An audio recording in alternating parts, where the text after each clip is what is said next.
In this work, our motivation was to explore the use of interactive narratives in cognitive psychology experiments designed to assess story understanding, especially in children. Our expectation was that this would allow us to assess narrative comprehension independent from linguistic abilities.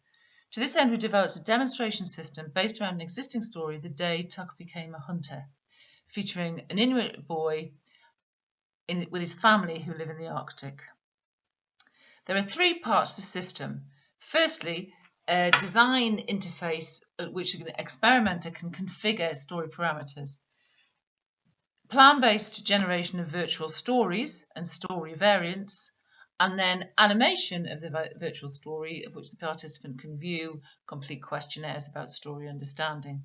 The first part, experimenter configuration, they use a GUI to specify constraints for generating the virtual story. They can include and exclude certain narrative cues, control the temporal ordering of those narrative cues, and make small presentation changes, all the time preserving the original structure of the baseline story, which is important for consistency of the narrative content. The second part of the system is AI planning-based narrative generation, which balances the requirements specified by the experimenter and also preserving the original story structure.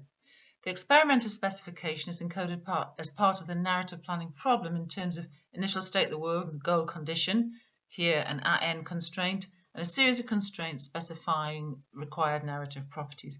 The output story is a sequence of pre- and post-condition actions that map initial state into a state in which the goal condition is true. The third part of the system is story visualization. Generated story variants are visualized in real time in a 3D story world using the Unity 3D game engine. Animations follow the text version of the story as far as possible. Narration is used if there's no reasonable visualization available. For example, this is the story of a boy named Tuk who lived in the Arctic. Here we include some example system output animation of Tuk and his father going hunting.